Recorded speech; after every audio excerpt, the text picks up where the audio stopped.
৬ একরের ছোট্ট এক দ্বীপ, রয়েছে নিজস্ব সৈকত, একটি দুর্গ আর কয়েকটি কামান। দ্বীপটিতে বসবাস করে ১৫ ভূত।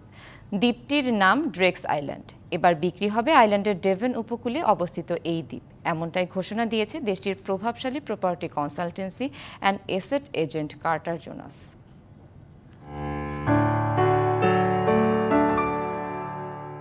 ইংল্যান্ডের দক্ষিণ পশ্চিমের বন্দর শহর প্লাইমাউথ থেকে মাত্র ৬০০ গজ দূরে অবস্থিত দ্বীপ ড্রেক্স আইল্যান্ড।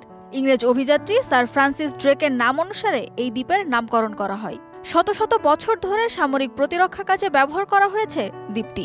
১৮ শতকের কয়েকটি কামান এখনও রাখা আছে সেখানে। এই দ্বীপের রয়েছে ২০০০ বছরেরও বেশি সময়ের ইতিহাস। নথি অনুযায়ী এখানে প্রথম ভবনটি নির্মাণ করা হয় ১১৩৫ সালে। ২০১৯ সালে ৭৭,৩০,০০০ মার্কিন ডলারে দ্বীপটি কেনেন মর্গান ফিলিপস। আবারও বিক্রি হতে যাচ্ছে ড্রেক্স আইল্যান্ড। বিক্রির জন্য দ্বীপটির কোনো মূল্য নির্ধারণ করা হয়নি, তবে সেটি সংস্কার করতে প্রায় $৩,২২,০০,০০০ খরচ হবে। যুক্তরাজ্যের প্রভাবশালী property consultancy and estate agent Carter জোনাসের আলী রানা দ্বীপটি বিক্রির কাজ দেখভাল করছেন।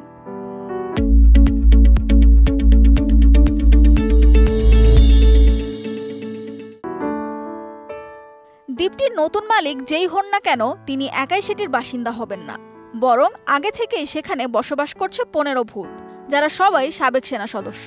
এমনটাই জানিয়েছেন দ্বীপটির বর্তমান মালিক ফিলিপস। মর্গান জানান তিনি দ্বীপটিতে এমন কিছু দেখেছেন যা সেখানে সাবেক সেনা সদস্যদের উপস্থিতি প্রমাণ করে, তবে এসবের কোনো ব্যাখ্যা তার কাছে নেই বলেও জানান তিনি।